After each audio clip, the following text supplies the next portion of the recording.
God'll get you for that one. Maude is owned by Shout Factory. God'll Get You for That, Walter is produced for entertainment purposes only. Sponsored in part by Finley's Friendly Appliances. Hello, everybody, and welcome to another episode of God'll Get You for That, Walter. A show about the famous 70s sitcom Maude. I got scared there for a second. I didn't know what it was about. Neither did I. No clue. Just completely and totally random. My name is Tom Catt, and I am joined by my co-star, Toni Homeperm. And today we discuss the episode Like Mother, Like Daughter, which aired October 3rd, 1972. And what a hilarious episode it was. Yes, it was. It was a funny one. The premise was Carol was dating somebody from Maude's past. Russell Asher. Russell Asher, played by César. I think that's pronounced... César. César Deneuve. Denova. César Denova. Gus Nova, also guest starred. Who? Gus Nova. He was the delivery man. Wasn't it... I thought it was Louis something. I could have sworn it was Gus something. All right. I don't know. We literally just finished watching the episode. We just looked at the credits. And we still messed it up. And we still mucked it up. Oh, my Lord. So, I adored this episode. Yes, it was a cute episode. It really was a cute episode. Now, it opens with... Now, the opening was... that was a little... was Florida singing... Zippity Doodah. Zippity Doodah from Song of the South. Yeah. Now, we can do an entire episode and a half just on Song of the South. Oh, my Lord. So, to those unaware, Disney years ago released a movie called Song of the South involving a character by the name of Uncle Remus, who was a cotton picker, if I'm not mistaken, during, I think, the early 1900s, I want to say. And he told the story of, Brer Rabbit, Brer Bear, and the Tar Boy. Tar Baby. The Tar Baby. Just all of these incredibly racist, this incredibly racist story. And it was just... It definitely takes you out of it for a little bit because you're seeing Esther Roll as Florida singing Zippity Doodah, and the show itself is very musical. Yeah. In a lot of episodes, you'll hear Maude just singing randomly, or it'll be a musical episode specifically with singing involved, or you'll just have characters randomly break out into song. As a matter of fact, one of the things that I wanted to do was, do a live show with a live show of Maude, because I do Maude live, but I wanted to do a Maude live, with various songs where the characters would either lip sync or sing to, or just some such fiddle faddle and rot. But to hear Florida singing Zippity Doodah, it really was one of those moments where I'm like, this is a choice. Yeah. Choices were made by the production team, and they thought this was a good idea. Well, back then, I don't think anybody really thought...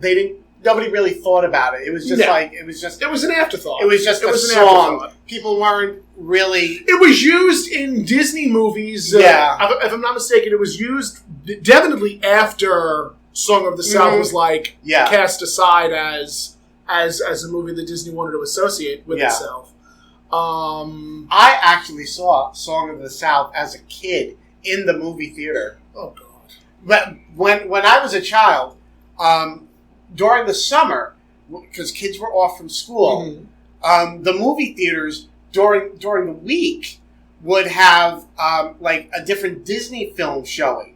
So that was, so during your summer vacation, it was once a week you went to the my mother would take me to the movie theater, and there was a different Disney movie. That's how 1 week it was Cinderella, and then it was Snow White, and Bambi. It was definitely Dumbo. a way for Disney to make more money. Yeah, and back then, one of the movies in the rotation was Song of the South.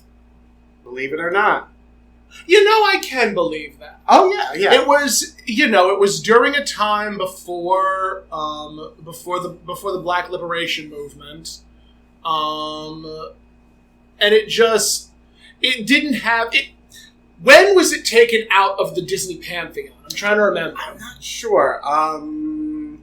Wasn't really that long ago. I want to say it was within the last 30 years.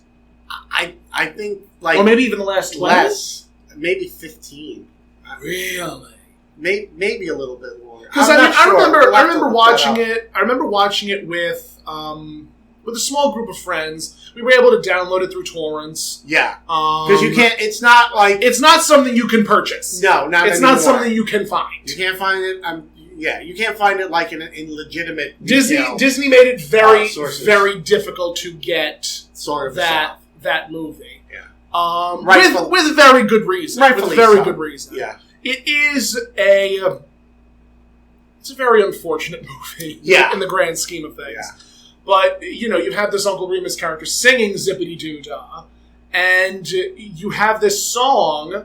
I'm not mistaken; it was written for the movie, probably, and it was later used in like park rides. Yeah, and I remember when Disney also released those Disneyland Fun videos, where it would be various songs that you would like watch the bouncing ball. It would be sing along. It'd be sing along videos. And one of them had Zippity Doo Dah on it. So the song has been around for obviously a long time. Yeah. So that was definitely an interesting thing to open an episode. Yeah, coming from a modern sensibility, it was a little jarring to see that, especially because we're seeing Florida was presented to the audience that she wasn't like this a step-and-fetch character. Yeah.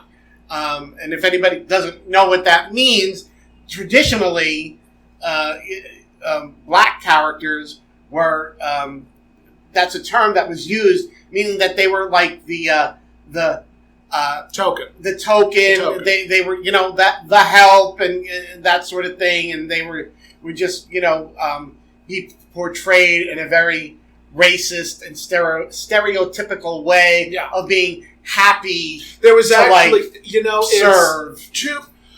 To talk about Florida and not bring up the racial overtones and undertones even of how the character was written. There was actually an episode that we'll get to in time, where little Nancy Potter, who's there was a program, I think in the city, where a young black kid would go and stay with a white middle-class suburban family for a little bit. And Nancy Potter actually calls Florida Pancake Lady. Oh. And, it's something to acknowledge. There was actually one person who commented on a video that I had posted on TikTok, saying Maude was an incredibly racist character. She was just gave all of these negative stereotypes to black people, and I'm like, I acknowledge that Maude was not in during the 70s. It was a very astute, very controversial show. By today's standards, there are some episodes that can certainly be looked at as problematic, but I feel like that's the same thing with a lot of television shows from the 70s. Oh, yeah. I definitely feel like there are a lot of television shows in the 70s that have these sort of problematic views of, these sort of problematic presentations of black people. Even when it comes to shows like Good Times, there were definite stereotypes that were played to. Oh, yeah. And it's sort of, again, it's a conversation that we're obviously going to be addressing more and more frequently as the series progresses. And yeah, just to ignore that is to ignore a lot of racial strife. Yeah. And, we don't want to take away from... we don't want to take away from the series just as being a show about the dynamic between black people and white people. We want to definitely address these issues, as well as the fundamental way that the series was written to address these issues.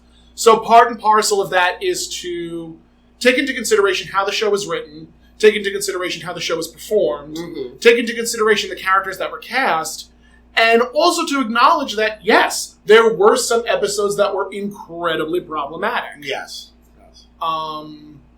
Yeah.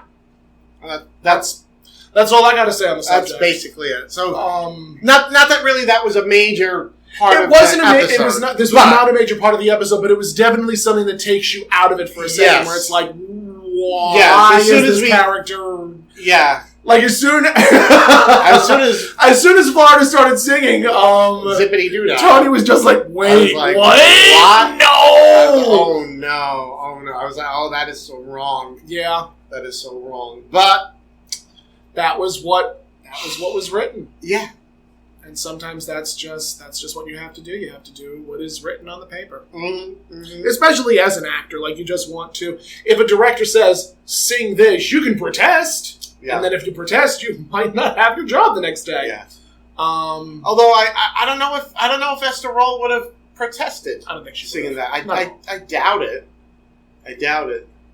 At the time, I don't think that would have been a point of contention. I don't think so. No, today it was a very it definitely would be a very different story. But at that time, I don't see it being a problem. Enough of that. So the episode continues after. Now, while Florida is singing, Maude and Carol are bickering. Fighting, arguing, quarreling, and Florida enters continuing to sing, and Maude is annoyed because, well, Florida's singing is overshadowing her yelling. Yes.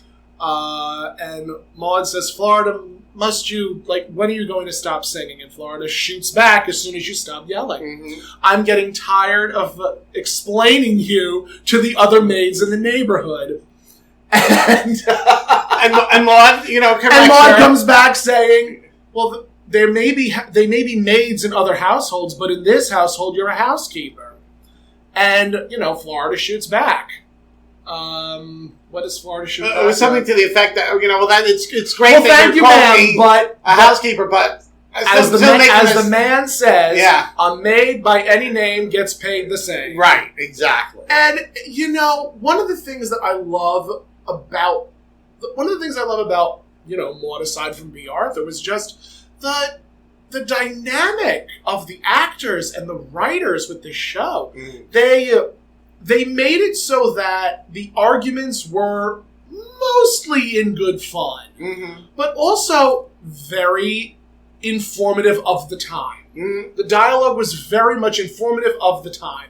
And, the actors made informed decisions. I remember watching an interview with B. Arthur. I think she was being interviewed by either Entertainment Weekly or the Association for Television or something one of those things. And one of the things that she was asked was, you are very well known for timing. Because B. Arthur was she knew how to hold a pause.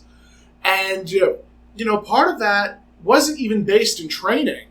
But she mentioned Sid Caesar. Sid Caesar was, I think, one of her acting coaches. And he also, tried to sort of help her along. And another one of the reasons why B made those bold choices was because she claimed she was fearless. Because she always, again, made those sort of bold choices. And to see the choices made in actors from, like B. Arthur, like Adrian Barbeau. Adrian Barbeau played a very human Carol. Yes. I don't think there was ever a point in time when Carol was a very cartoony character. No. Whereas with Maude, Maude definitely sometimes came off like an Archie Bunker, where you would be this sort of over-the-top, over-dramatic type of character. Right. And even Walter sometimes was very, very human. Yeah. So it's interesting to see the choices that the actors have made. Mm-hmm. And, Florida Esterola, again, another human character. I don't think that there was ever a point in time when the character was cartoony. No. And I use cartoony with quotation marks because it's the damnedest thing. I've said this a number of times. Mm-hmm. One of the reasons why I think Golden Girls was so successful was because of the cartoonishness of the characters. Oh, definitely. Definitely. Like you have the short, spunky, spry Sophia. You have the sort of dumb, innocent blonde. The dumb, Rose. innocent blonde Rose. You have the vamp who sleeps with everybody, Blanche, with the heavy, heavy Southern accent. And then you have B. Arthur, who essentially plays Maude, but a Brooklyn Italian. Yes, the dry-wit, sarcastic. Dry-wit, acerbic, very sarcastic, very dry. Right. You have the darling. And comparing Golden Girls to Maude, which happens more often than you would think it does. Mm-hmm. People will always say, Maude was very controversial, Maude was very serious. Mm-hmm. If you just watch the character Maude, B. Arthur was zany. Yeah. B. Arthur was very zany. Yeah. Yes, the subject matter was very serious, but the character was still very much a cartoon. It was still very much a caricature of what a liberal, middle-class white woman would be like. Right. Very true. And that's, I think, one of the reasons why I think Maude is just not as well known. And again, this is something that we're going to be talking about a lot because that's what we're here for. That's what we're talking about. That's what the whole show's about. That's what the whole show's about. We didn't tell them that this is God will get you for that wall. We didn't tell them that this was God will get you for that. We remembered to introduce ourselves. No, we said welcome to another episode of God will get you for that, Walter. Oh, thank God. We said that. Oh, thank goodness. Oh my goodness gracious. Oh my Lord. But if not, welcome to another episode of God will get you for that, Walter. Oh, are we starting over? No, we're not starting over. Absolutely not. Not at 15 minutes. Not at quarter after. Okay. Absolutely not. Excuse me. So that is one of the reasons why I think that Maude. One of the reasons why Maude does well is because of the cartoonishness of the titular character. Okay. And one of the reasons it doesn't is because a lot of the episodes, and I actually said this in one of the Golden Girls Facebook groups that I'm a part of. Uh-huh. Someone had said, why isn't Designing Women getting the same treatment as the Golden Girls? And I had said, one of the reasons why is because a lot of the episodes on Designing Women are incredibly controversial and incredibly politically motivated. Yes. And whereas Golden Girls, yes, you have these sort of hard-hitting issues, but you also have a lot of buffoonery, I guess you can say. Yes. Especially with some of the writing, a lot of the episodes were hard-hitting, yes, with Golden Girls, but because the characters were so over the top, right, and so over-dramatic, it made the show easier to digest. True. Whereas with Maude and Designing Women, these are real people, and these are real storylines. Like, these are real things that have happened. Right. Not to detract from the real things that have happened, the real storylines that were addressed in Golden Girls, but they were handled with a little bit more... I'm trying to think of the right word to use here. They were sort of handled with sort of a softer hand. Yeah. Even in the very first episode, when Sophia is coming out with some of her remarks, and Rose is like saying, Sophia, you can't do that. And Blanche is like, oh, honey, she can't help it. When she had her stroke, it destroyed that part of her brain that, that censors what she says. That censors what she says. Yeah. So they were already sort of setting up the premise that, there's going to be like this stuff being said throughout the series, but, but they're old. They're senior citizens. You gotta, give them a pass. With Designing Women, you can see a Dixie Carter type character. You can see a Delta Berg. Yeah. You can see an Annie Potts. Yeah. With Maude, you can see a Maude. Not often, but you can see Maude. You can see a Carol. You can see a Walter. With Golden Girls, you really kind of can see a Sophia or a Blanche or a Rose. No. You can maybe see a Dorothy, but But you won't see like a Spitfire little old lady just. I mean, you will. Yeah. But it's not going to be funny. It's going to be hurtful. True. And the words are going to be a little bit more venomous Yeah. and not like, again, cartoony. And I think that even comes through with, Golden Girls iconography. Because definitely. you see like, artwork and things where they take the girls and they're putting them in as like, four other, those actresses as like four other characters from some other show or something, or taking them and making them as like Star Wars characters. Mashups. Yeah, exactly, mashups. And it works because the characters are iconic. Yeah. So and that's they're bold. They're Yeah. bold, very easily recognizable characters. Yes. They're all they're all independent of each other. Yeah. So there's definitely some, and again, we will definitely be comparing Maude to Golden Girls a number of times. Yes. Just because it's another B. Arthur and Rue McClanahan show. Golden Girls is Rue McClanahan and B. Arthur and Right. Betty White and Estelle. We all know that. We all know that. But it's just, part and parcel of the game, really. Mm-hmm. So the episode starts Yes. with Maude and Carol arguing about the fact that Carol is going out with not only an older man, Mm-hmm. but somebody that Maude used to date. And Herself. we find out almost at the very end that Maude was initially thinking that Russell Asher was going to propose to her. Right. Right. So the episode opens basically with a very big thing happening, because I don't know how I would feel if I were, I guess, dating a gay friend that my mother had. I don't know how I would feel about that. I don't know how my mother would feel about it. I know that it would probably be a very interesting conversation that the two of us would have. But as someone who is Carol's age, that's a lot. My first Grindr hookup. Okay. I was with a gentleman Uh-huh. who I had assumed Uh-huh. was in his 50s, Uh-huh. early 50s. Early He was 50s. he was a very young looking individual. Okay. And we, do what mammals do. Okay. And at the very end, Well, it was on Grindr, so it was Grindr. Don't so you polish stones? I thought it was for like-minded people who want to grind stones. No? No, my darling. Oh, No, okay. my dear. So we do. I can't stand it. So you finished grinding. We finished grinding. We finished doing what mammals do, and we're having a conversation. I'm like, well, wait, how old are you? Now How old were you at the I time? think I had just turned 30, and he says I just turned 62 the other last month, and I'm like, Oh my. I just slept with someone who could be my father. And again, it's a conversation that comes up a lot in the show because Carol does sometimes date. Well, Carol dates a lot.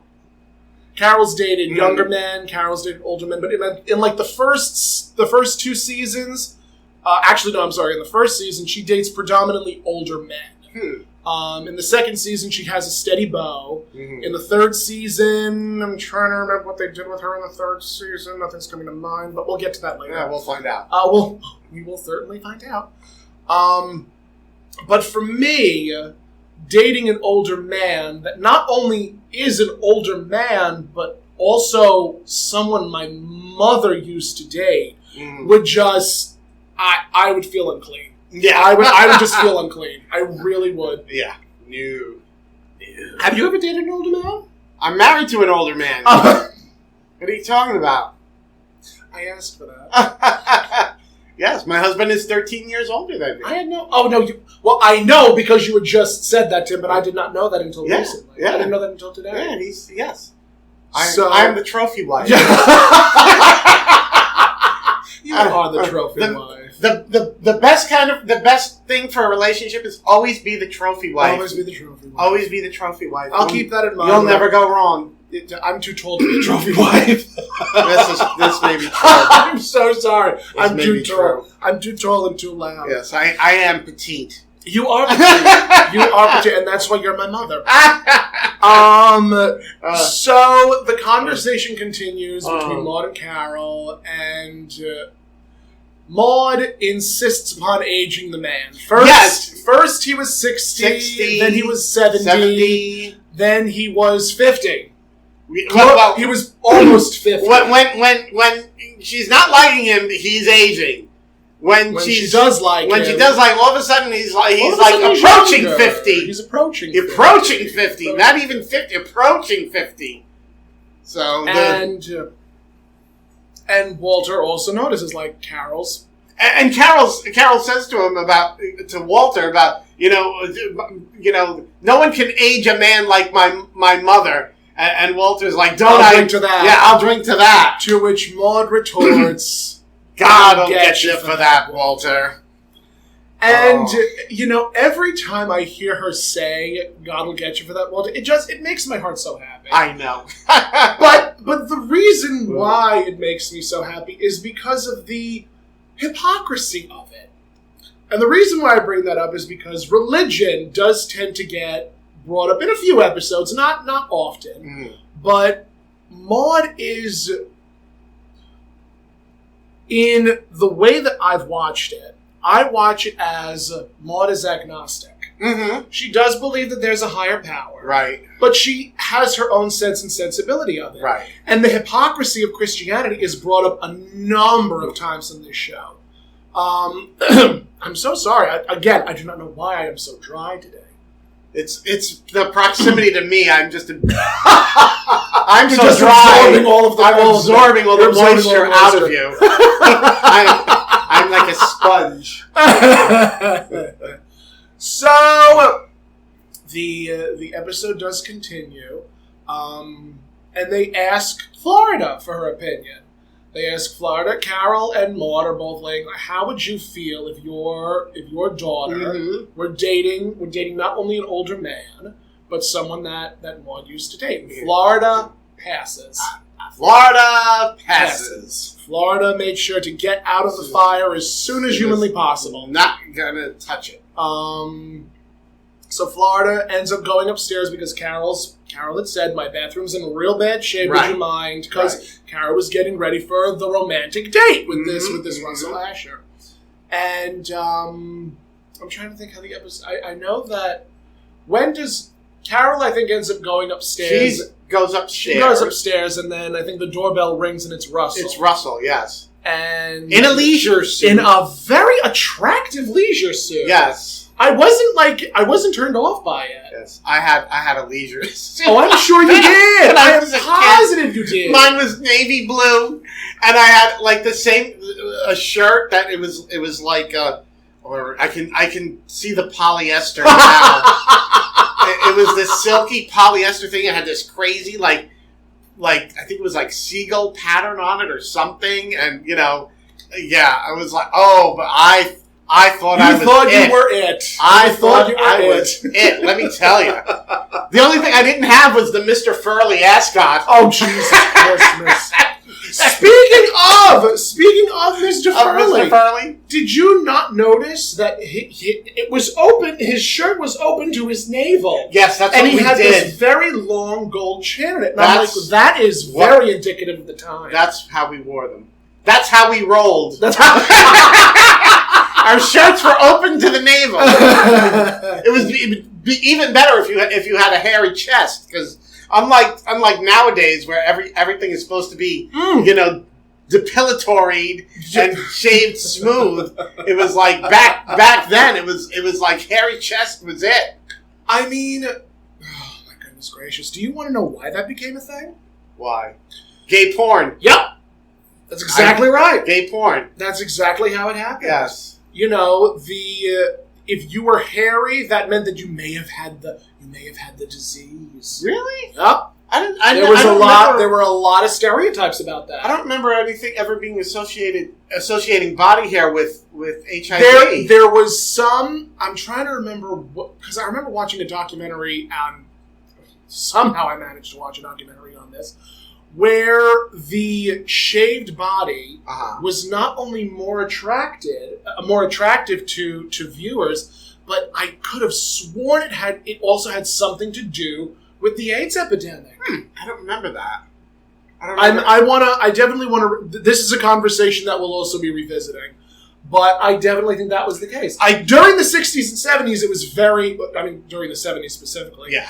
Being hairy was very much in. Yes. It was very much in vogue. Yeah. And it wasn't until the mid to late 80s, early 90s, when the shaved body and the Adonis figure, the blonde hair, like Aryan. Yes. Aryan became... William Higgins' gay porn. Yes. You just described it to a T. That's where it started. Blossomed. Yes. That's where Mayim Bialik. Yes. Mayim Bialik. She's back again. But yeah, that was. He walks in this beautiful leisure suit, but not before. And he was a handsome older guy. He was a very handsome gentleman. Yeah, very handsome older guy. I would call him Daddy. Me too. I too would call him Daddy. But wait, you can't call him Daddy if I call him Daddy first, because then it's like we're exactly like Maude and Carol. I'll call him Granddaddy then. That's what I'll do. I'll call him Granddaddy. But not before Maude gets in her piece. Yes. She opens the door and says, "Russell, I want to make one thing clear. I believe more in leprosy than I do in May and December relationships. Hello and welcome to my home." I believe more in leprosy. Yeah. Like, who says that? Maude does. Maude says that. So, the episode continues with Maude introducing Russell to Walter. He had a weird accent. He had a transatlantic, mid-Atlantic accent. Maybe even, almost like, not even, Ricardo Montalban. Like, I hear the voice and I'm like, why are you trying to impersonate Ricardo Montalban? It was weird. But the thing is, he didn't have, like the name Russell Asher. Russell Asher does not sound ethnic. No, it sounds very white bread. And I was like, why is, the name is so white bread. Where did he live in the books that were, in Maine? Where in Maine? Bangor. I think Bangor, Maine. Bangor. Yeah, Bangor, Maine. Bangor. Bangor, how Maine. Appropriate. Bangor, Maine. Oh, Jesus Christ. So, Russell's introduced to Walter by Maude way of saying, "I'd like you to meet one of the great facelifts of all time." Yes. And again, just Maude, in true to form fashion, just does not like this man. No, does not like this man in the slightest. No. He's very much not okay with any of what's going on in Carol's world. No. Carol ends up coming downstairs after Maude insults Russell a number of times through his accent, telling him that he should be bronzed or pickled. Right. I'd do anything to have you bronzed or pickled. And he thinks she wants to preserve him. Yeah. Again, a narcissist and another narcissist really create a beautiful dynamic. Yes. And I liked the reason that he was started dating Carol was because he was looking Maude up, and he called. Yes, and he was trying to find Maude and ended up talking to Carol. And Carol and Russell spoke for, I think, an hour or 2 hours. Something like that. And Walter makes a remark about, like, well, if he had called an hour during the day, he would be dating Florida. He'd be dating Florida. I do, honest to goodness, I really do love some of the bits of dialogue that they gave Walter. Mm-hmm. Because Walter, Bill Macy really played a good character of Walter. Yeah. Like, he was very much his own man. Mm-hmm. He did not... It wasn't like he was the doting submissive. Like we've addressed in earlier episodes. Yeah. Maude was the very militant aggressor, and Walter was the submissive. But that wasn't how it was. Walter definitely played a good foil to Maude. Yeah. Like, especially when he would tell, like, say, Maude, sit. Yes. Which I think was in, the last episode. The last episode that we watched. It was like, when Walter, he sort of gave Maude free reign, but only up to a point. Up to a certain point. And then it was like, Maude, sit. You've done enough. It's enough now. And I think, and when he got to that point, and he said that, it was like, even she sort of knew, okay, I may have gone too far. And she like sits. Yeah. And that's one of the beautiful things that I love about it, because you see Maude and Walter together, and they're a homely couple. They're a handsome couple. They're a handsome couple. But Maude still stands about 3 inches taller than Walter does. Right. And there was actually an episode where Walter was like walking around wearing lifts. Oh, is there? Because he wanted to be taller than Maude. But I just love their dynamic. I love the way that they like bounced off of each other, and they were very professional actors. Mm-hmm. And they definitely worked well with each other. Yes. So, moving gaily forward. Yes. Carol ends up coming downstairs, and they're getting ready to leave. They're going to take a helicopter. They're going to take a helicopter to the city. Yeah, to the city, because Russell is going to be plugging his new book on The Tonight Show with Johnny Carson. They didn't film that in the city, though, did they? I could have sworn they did. I thought it was in L.A. No. The Tonight Show. I think the only show that one of the only two shows that I know of, Conan, I think, records in California, and Jimmy Kimmel records in California. But for most, because when Johnny Carson, didn't Letterman take over for Carson? Yes. And they filmed The Tonight Show in the city. In the city, yes. I think I could swear when Johnny was doing it, it was in California. I could swear. We have to look this up. We'd have to look this up. But anyway, they were taking a helicopter into the city. Yeah. So Russell could plug his book on The Tonight Show. On The Tonight Show. And Maude, thinking, how do I, keep anything from happening? Suggest to Russell, why don't you and Carol go, because The Tonight Show records earlier and then airs later in the evening. Yes. And I think Carol came back with the reason why. That because Russell had already made plans for them to watch it at his place in the city. Yes. And so they go to leave. Yes. Maude is beside herself, wishing that she'd smoked. Now, to anybody that knows B. Arthur, B smoked a lot. I think B only stopped smoking, I think after Golden Girls. She smoked for a while. I think if I'm not mistaken, she passed of lung cancer. I know she passed of some type of cancer, I just can't remember which one. Mm-hmm. But I know that she had quit smoking after, I think, Golden Girls. But I'm actually wearing a shirt where she has a martini in one hand and a cigarette in the other. And now, actually, if this is a still from the show, it's not. Oh, it's not. It's not.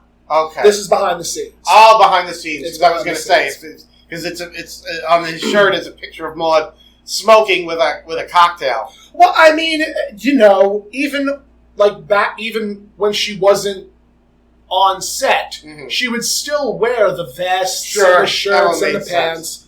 She always dressed comfortably. Yeah. I don't think I sparingly saw B in a dress. Right. So the episode does continue. Now, the reason Maude wanted them to come back to watch Johnny Carson was because she didn't want... Because she said to Walter, where do 90% of the couples in America watch Johnny Carson? And and he doesn't say anything, and the audience is laughing. He doesn't, but the expression on Walter's face was very telling. Yeah. Like, oh, they're going to sleep together, and Maude's going to be a nightmare to deal with the next day. Right. And sure enough, Maude was a nightmare to deal with the next day. Yes. But it's important to understand Carol and Russell did not sleep together. Right. So, At least not that night. At least not that night. Who knows? Who knows? So Carol comes home the next day, I think at like 6 o'clock in the morning? 4 o'clock? She came in a little bit after 4. After 4. Maude stayed up because Maude stayed all up. night Maude waiting. waited up. Listen, as someone who has a very similar mother to Maude, there have been moments where my mother will not go to sleep until all of her children are home. Oh, Lord. Oh, yeah. I remember staying out. I stayed out. It was a bar in Queens, Cozy Bowl in Ozone Park. Uh-huh. And I was out until about 5 in the morning. Oh, my. I get a phone call. Oh, my. Someone was in trouble. Where the fuck are you? Uh-huh. And I couldn't think of what to say. My mother says this to me, of course. And I'm like, I'm at a bar. I'm on my way home. She goes, I have not been to sleep. Mm-hmm. Where are you? I'm like, I'm on my way home. Relax. We're going to talk when you get home. Okay. Oh, my. Oh, yeah. I have a nasty, nasty habit of not calling my mother if I'm out. Still to this day, I don't bother. Oh, jeez. It's my life. Okay. This is my life. And I don't give a damn for Lost in Ocean. That's the next person I'm going to impersonate, Shirley Bassey. Oh, yes. I live for a good Shirley Bassey. I live. Hey, I could have your husband do a wig for me. Absolutely, he would love to. He keeps trying to get me to sing Shirley Bassey. Oh, you have to. Maybe I will. We'll see. I'm gonna poke you until you do. So, Maude, of course, is like pandering, like not pandering, but asking Carol, pestering. There we go. That's the word I was looking for. Pestering Carol, and Carol says it's none of your business, Right? Because it isn't. Oh, and we forgot there's a delivery. Russell calls. Right. What Russell calls, and he wants to speak to Carol, who's still upstairs. And Well, this was when Maude and Walter were like, I know, say, honestly. It's allergies. It is. Allergies. It's the allergies. Allergies. It's the allergies. So, Maude and Walter are talking, and Walter's asking, like, so, Carol came in last night. What time? After 4. Mm-hmm. Maude pesters her. Carol shoots back. It's none of your business. Right. You don't need to concern yourself with that. Right. And then Russell ends up calling. He wants to Speak with Carol. And then while Maude is on the phone with Russell, again, insulting him, like, I'm expecting a phone call from Lord knows who, you're tying up the line. Just basically trying to get him off of the phone. Right. And the doorbell rings. And it's a delivery from Gus Nova, who also played the uncle in Moonstruck. Yes. And also had a couple He's the one who looks out the window and he says, It's Cosmo's moon. And that's I named my cat Cosmo after Cosmo's moon because when I first saw a picture of him, I fell so in love with him. I was moonstruck by his little face, and that's why I named him Cosmo. It's about as gay as the B. Arthur It special. doesn't get any gayer than that. And that's what, my cat is named for a Cher movie. Again, Stop out of it! Stop out of it! We do horrible shares.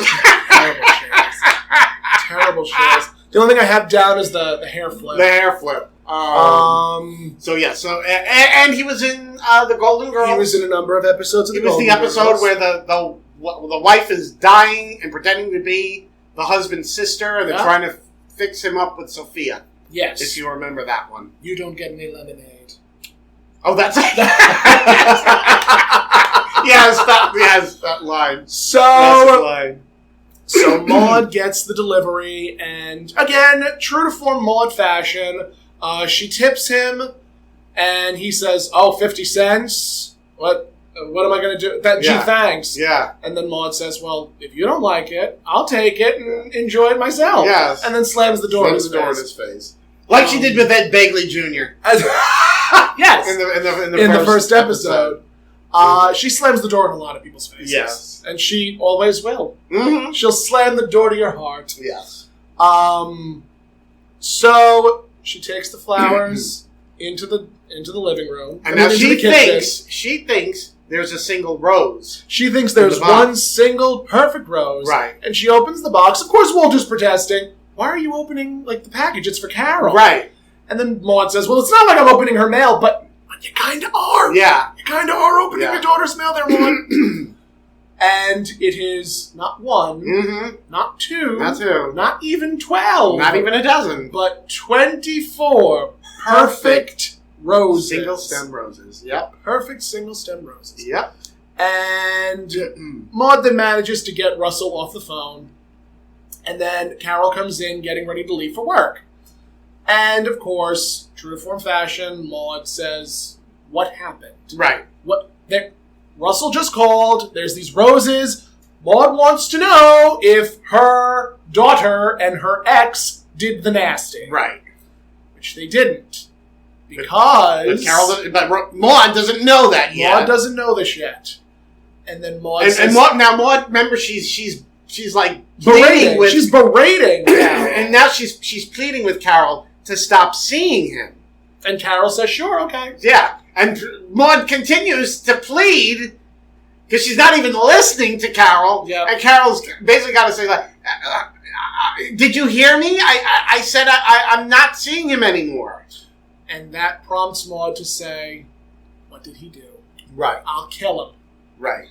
And Carol, Maude proceeds to explain exactly what happened on the date in great detail because Maude's been out with this man before. She knows what to expect. Right. Says the champagne. The champagne, the wrestling the cork for 10 minutes. Right. The mood was very romantic, and Carol says, no, the mood wasn't romantic. He called me Maude. Right. And the switch flipped. Yes. We went from initially hating Russell Asher to absolutely adoring him. He called me Maude. Yes, she turns around and is just literally, looking. she is lit up like a Christmas tree light. He called her Maude. Yes, because Maude is thinking because that now in Maude an is thinking that it was an intimate moment. Russell called Carol Maude. Which also is not the case. No, not the case. Has that ever happened to you? Hell no. It's never happened to me either. That's my story. No one's ever called out Maude during an intimate moment with you. I could imagine them calling out Maude with you. You bitch! Oh my god! The amount of that could be a whole other show. That could be a whole other show, right? Me and Tony can talk about all of the men from foreign countries. The United Emirates. The United Emirates in our DMs. Yes, you want to marry us. You want to marry us and take us to their country. Unbelievable. But and grindstones. And grindstones. So moving right along. Keep it moving. Russell ends up showing up. Russell ends up coming to the house, and Maude says, "We got your flowers." Yes, and we loved them. But of course, and Maude is remarking. She ends up remarking something about him to Walter. Now he's become a man. He's become a man, pushing 50, approaching 50. Approaching. He went before he was a septuagenarian, yes.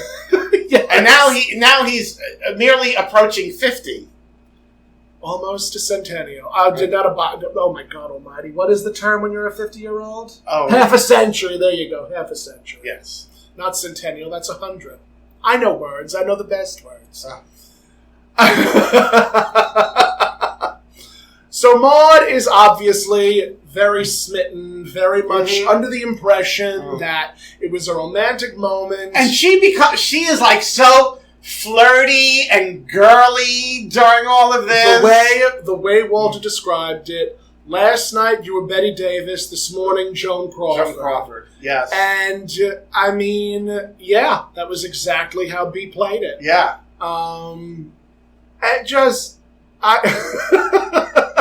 Just the way that the camera focuses on the back of Maude's head, and she holds it for a good, 10, 15 seconds. That's timing. Timing was everything.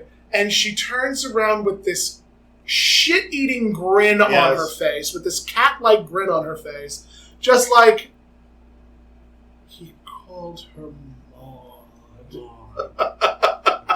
Even the way that she was talking to Russell changed. Usually she was just very aggressive and very, in your face, but she was much softer talking to Russell this time. And very seductive almost. Mm-hmm. And I think one of my favorite lines from Walter was, I could sing the Star-Spangled Banner if anybody wants to stand up. Right. Because Maude was, prosing to him, saying some type of poem? Some poem to Russell. Just absolutely hilarious. Oh. And then Carol ends up coming downstairs.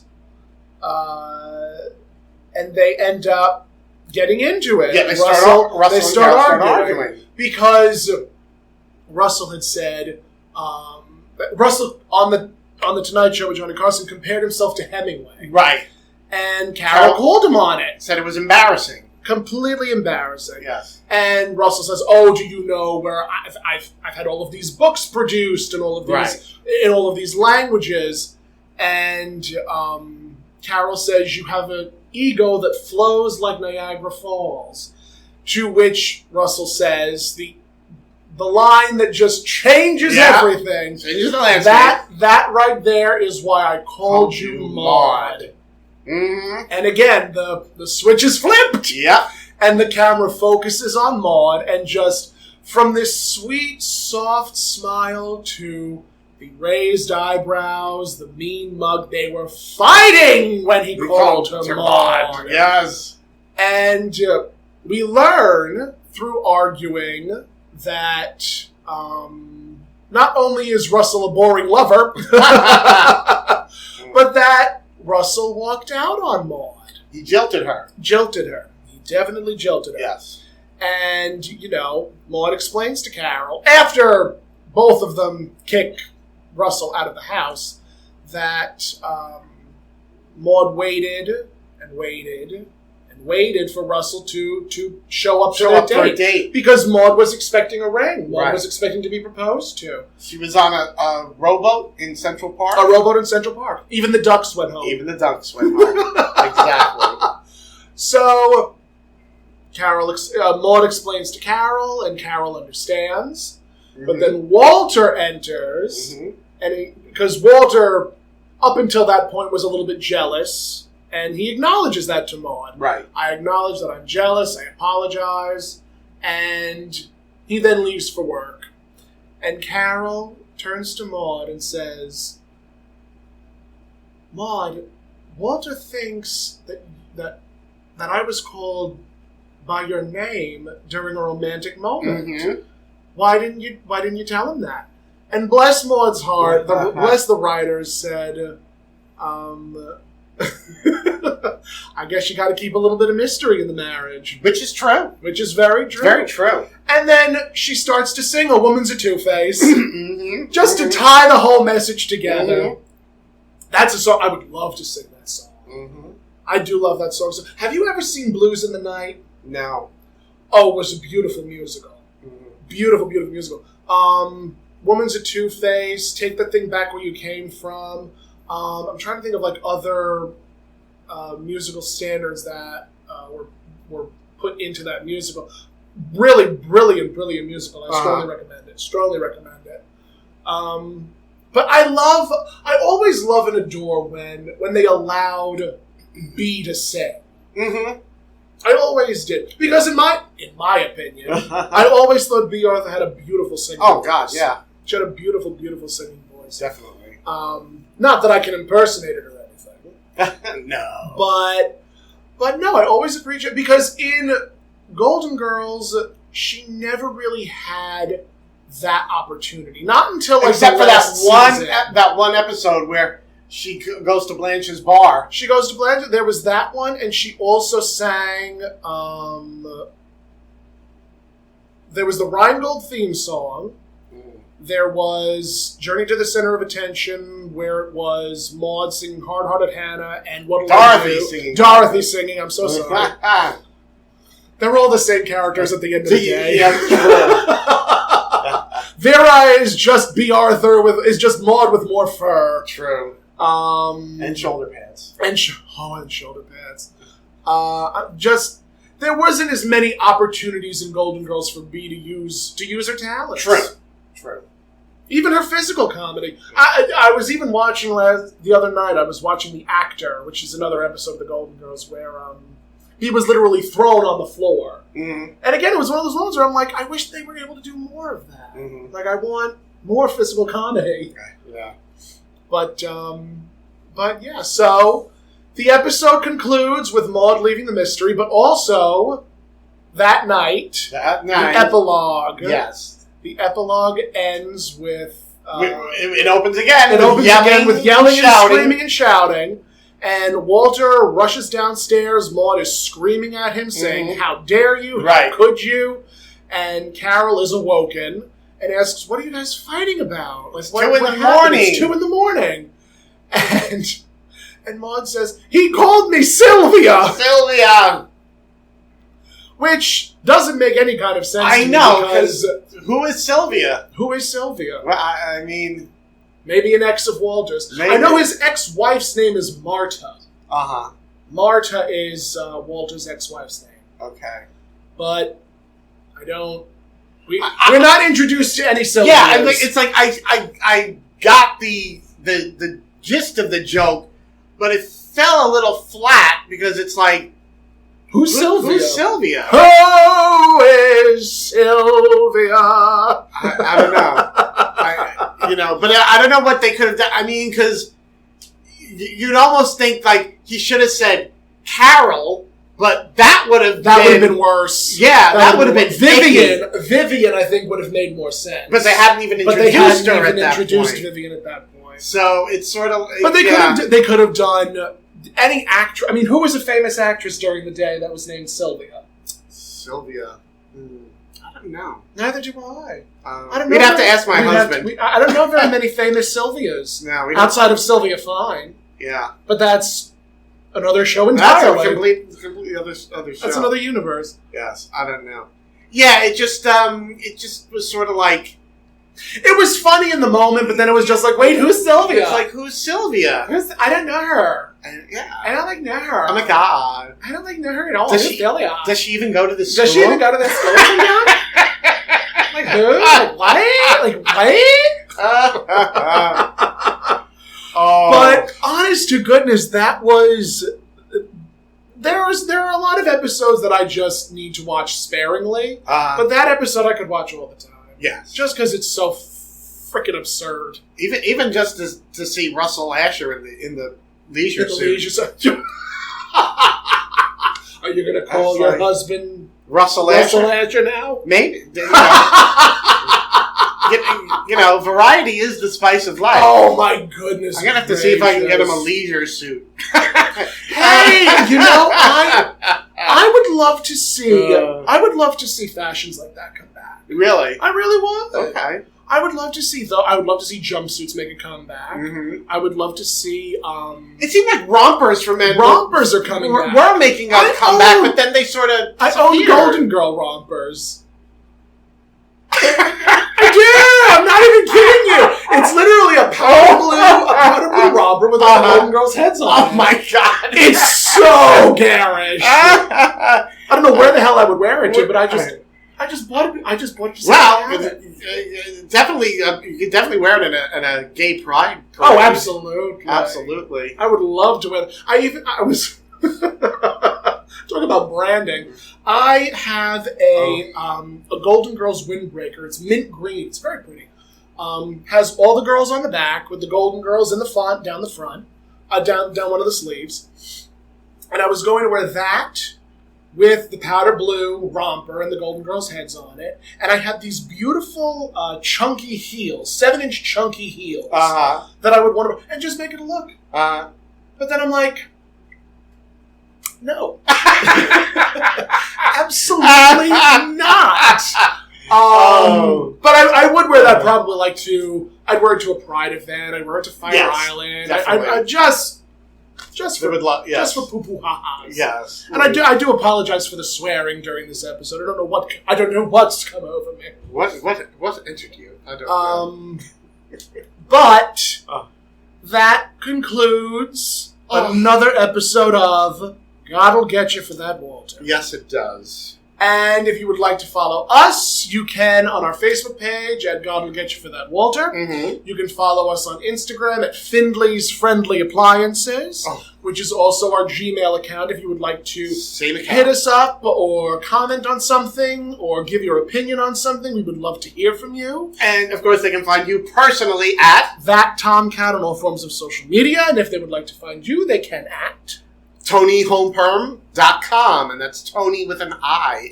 Tony with an I. I really want you to have your own one-woman show called Tony with an I. Yeah. I really want that to be a thing in the future. It will be. Good. It will be. And with that, we thank you again, and we will see you on another episode of God'll Get You for That. Well, they'll hear us. They'll hear us. They won't see us. They won't see us. They'll hear us. They can imagine us.